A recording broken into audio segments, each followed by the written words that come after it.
at even the performance, OSR potential of 2 billion, and you are effectively just collecting 261 million because 209 is from hospitals, NHIF rebates and facility fees.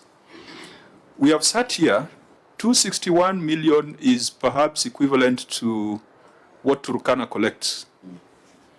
We were with Turkana last week. I've asked Senator Chesang, because I appreciate that Trans Nzoia compared with the Homa Bay, I think Trans Nzoia, the gross county product could be higher. Even the per capita income could be higher. I think it's a much wealthier county. Homa Bay collects 1.2 billion. If you reduce the hospital fees of 800, it's still 400 million. Trans Nzoia, with all its wealth and potential, is collecting 261 million. What is the problem,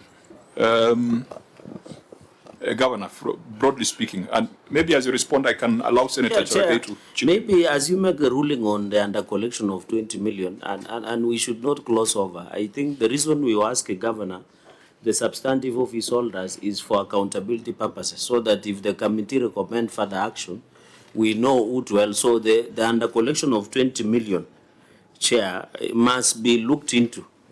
Somebody must be held accountable. And finally, Chair, I ask a question which I think, Governor, you either deliberately choose to ignore or you didn't want to. I wanted to find out what is the agency fees or the maintenance fees of this system, because the information I have is that every financial year you are using close to 80 million to maintain that system, because if your potential is 2 billion, after you remove the FIF, it comes to 200 million, for example. If 2 billion, you remove the FIF, which now we have passed the law, the Facilities Improvement Act, which is removed, it comes back to 200 million, which is still a big challenge considering the mapping of revenue streams that you have done. So, Governor, can you provide us with the agency fee or the maintenance fee of this new system? And secondly, now that you have cast, Chair, that will be my third question. Now that you say you did, there was no amicable resolution with the former collector of revenue in Trans Nzoia, what measures have you put in place? For example, do you own the domain of the collection? Do you own the system now? So that if that system takes off, Chair, does it mean also Trans Nzoia will continue losing data on revenue mapping streams and even other data important issues? Because under Data Protection Act, it is very important that the client is aware. So what are the stopgap measures to ensure if the new revenue collector decides to take off, can you also take off like the other previous one with all the data, with the revenue streams, with the projection and what have you? That will be my three questions, Chair. Okay. Perhaps the details on the system, because I think there are two substantive issues to the system that we are coming to. We could deal with them when we get there, but you can deal with the broader issues. Then we'll go, there's an issue about termination of systems. So it will be neater to deal with what the Auditor General found out and then look at your written response. But deal with the other issues that have been raised. Basically the system, isn't it? Yeah. Mr. Chairman, the current system is owned by the county government of Trans Nzoia. It was procured at 26 million shillings with an annual maintenance fee of 7.3 million for 3 years. So after 3 years, we shall own the system fully. So the challenges that we went through with Zizi have basically been addressed with this system. I don't know where we are getting the 80 million. Those figures are strange to me. Because what we have is 26 million cost of the system, 7.3 million annual maintenance of the system. There was a question as to the lack of ambition, where you are effectively collecting 261 million versus a target of 2 billion. Mr. Chairman, we've not shared with the CRA the formula they used to come up with the 4 billion 2 billion. I don't think if the total wealth of Trans Nzoia even now is 4 billion shillings. That's a lot of money. 4 billion?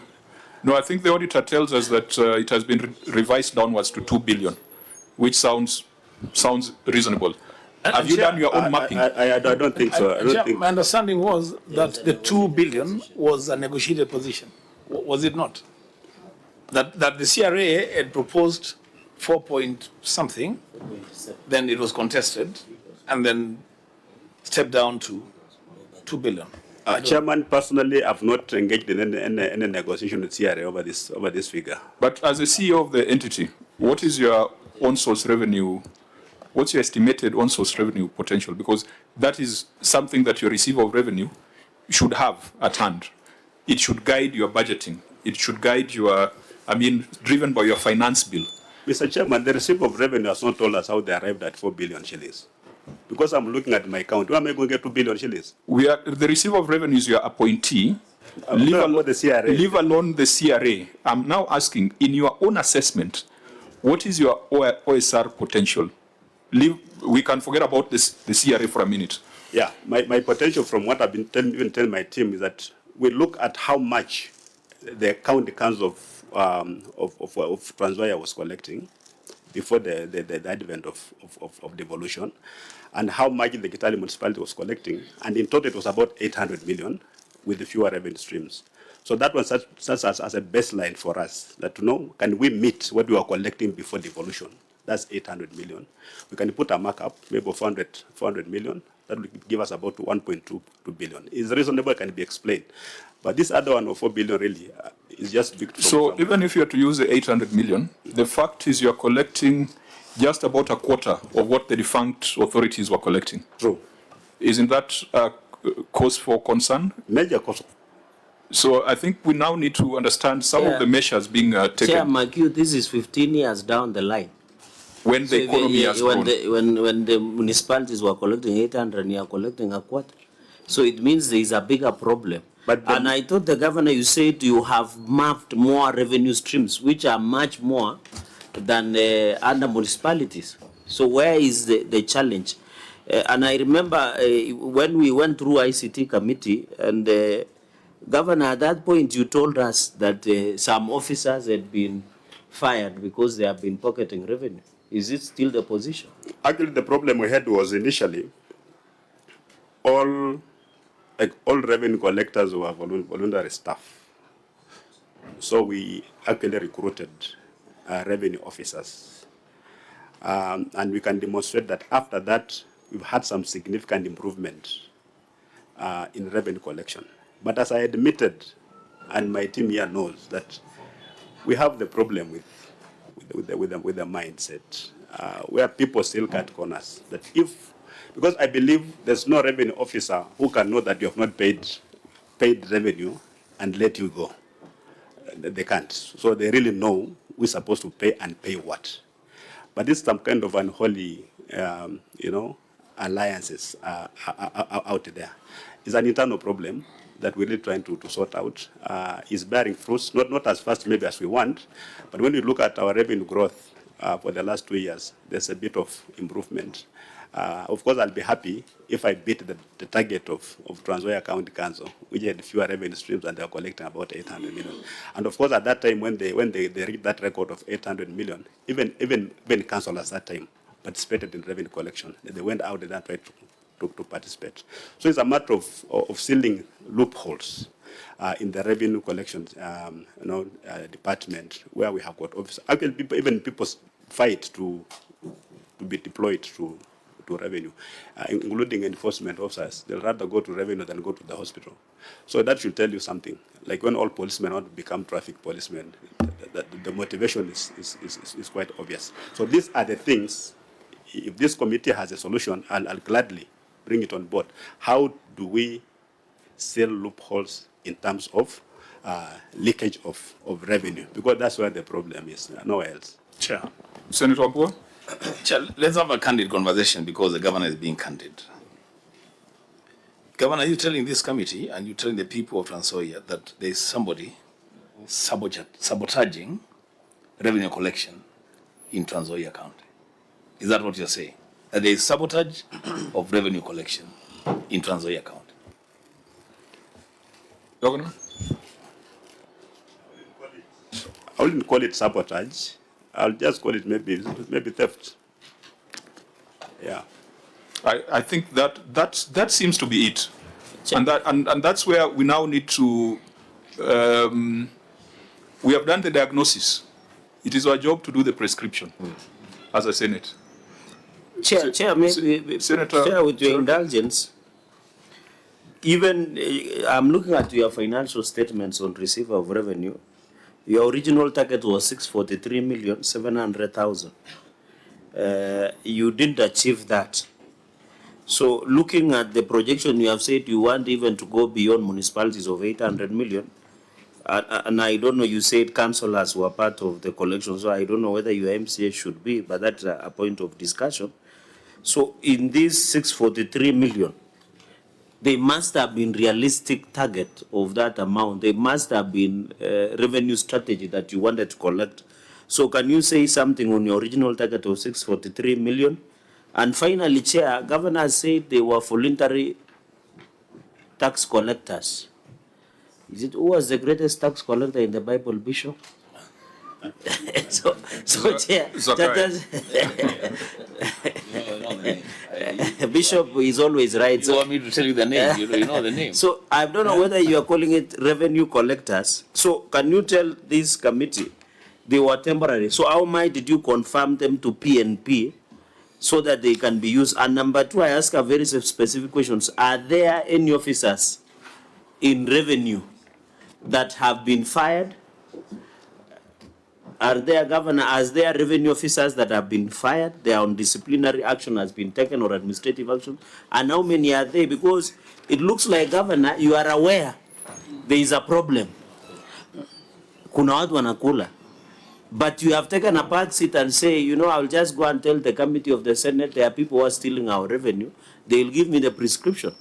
I thought you should be telling us, Governor, you should be telling, I found 10 revenue collectors, I have fired 10. I have reported to DCI or EACC for action to be taken. Because if you come and tell this committee through the chair with the indulgence that money is being stolen, but can the committee give us a solution? It should be presenting that these are demonstrative action, these are investigations ongoing, this is what we have done, we have confirmed into permanent and pensionable. Because the fact that everybody wants to be in revenue collection, it means there is a bigger problem than we thought. So can Governor highlight on that? Okay, Senator Mwaruma, then the Governor may respond so that we can move to the other questions on the system. Yeah, the Governor indicated that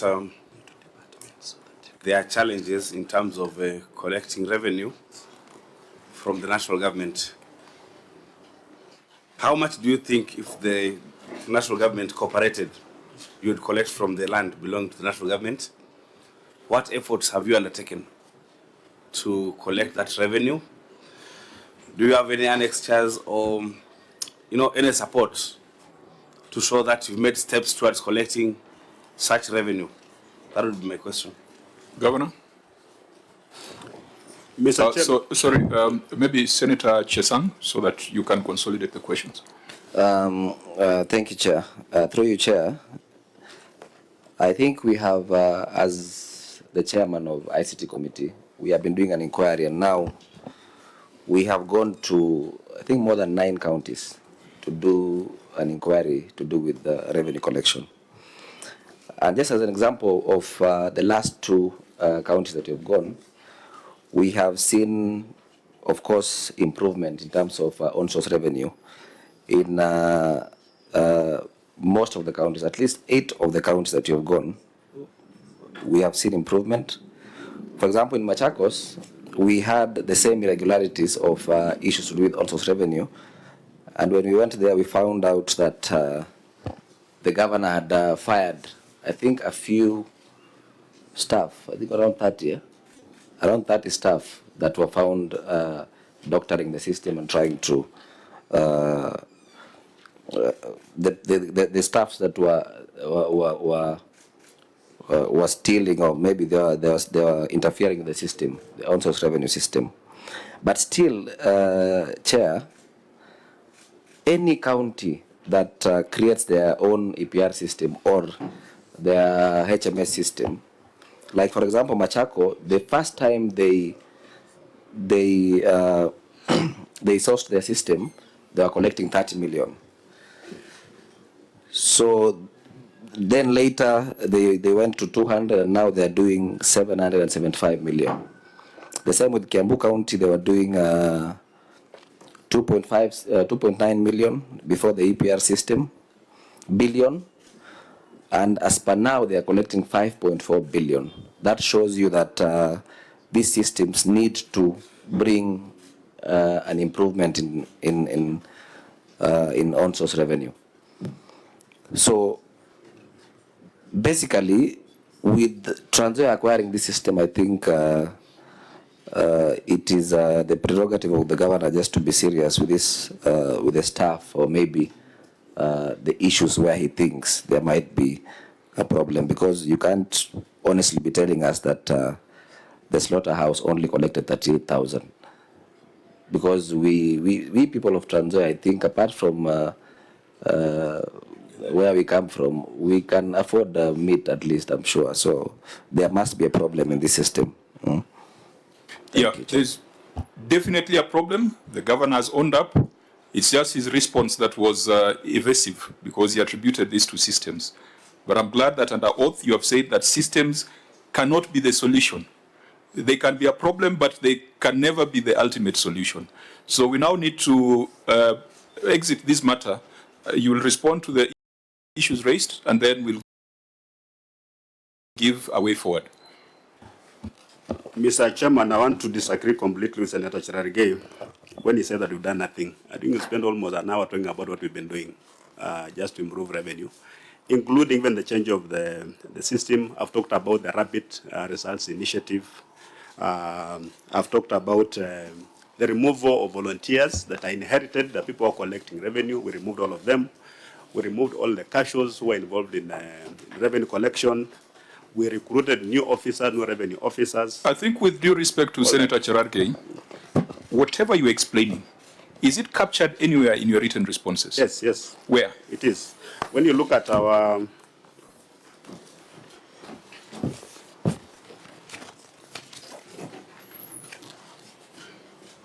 on page 15. On page? Of the executive, of the county executive. Yeah, because we have not gone there. So Senator Cherargei is right to, so please let it not be just you disagreeing with Senator Cherargei, because he also is entitled to his observation. I think just process your thoughts through the chair. And Chairman, there is no matter that has exercised my mind as the governor of Trans Nzoia than revenue. That is the matter that gives me sleepless nights. Because I need to employ more people, the wage bill is high. To accommodate that, I need more revenue. And my officers know that. We've actually participated in all these things to ensure that we up our revenue. So really, it's not that we have not done anything. On the national government, we've got a lot of property that's owned by the national government, including Kenya Seed. The Agricultural Development Corporation has got over 40,000 acres in Trans Nzoia. We've got Kenya Railways, we've got Kefis, we've got Kaluro, all those. But not all of them are paying land rates as they should. I think the only one which is most cooperative is Kenya Seed. Kenya Seed. Kenya Seed. Railways had huge areas. It was how much? 20 billion. About 20 billion that they should have paid us, but they have not paid. You know, so the national government again has contributed to some of these things. When you look at Trans Nzoia as the grain basket of Kenya, the people who produce most of this maize own less than half an acre of land. A majority of them. The large-scale landholders are government institutions and a few individuals. So really, the poverty level in Trans Nzoia is hidden under these stories of being Kenya's breadbasket, you know. So people think that Trans Nzoia is very rich. Trans Nzoia is not a rich county. Even when you just go there and just look at the way the county looks like, you're going to sympathize with the people. Raising this amount of money from the people of Trans Nzoia is very, very difficult. Because now we're looking at maybe raising the rates. Like now, I think slaughtering one cow is 40 shillings. Yeah, so that 8,000 divided by 40, how many animals are those? Why? Those are very many animals. Now you become very strict and start slaughtering animals at home with now the attendant, issues that come along with it. It's a kind of reality we're facing on the ground. That's why, Mr. Chairman, personally we're shocked if CRA can come up with such an outrageous figure and expect that Trans Nzoia can actually raise 4 or 2 billion shillings in terms of taxes. It's just an impossibility. Senator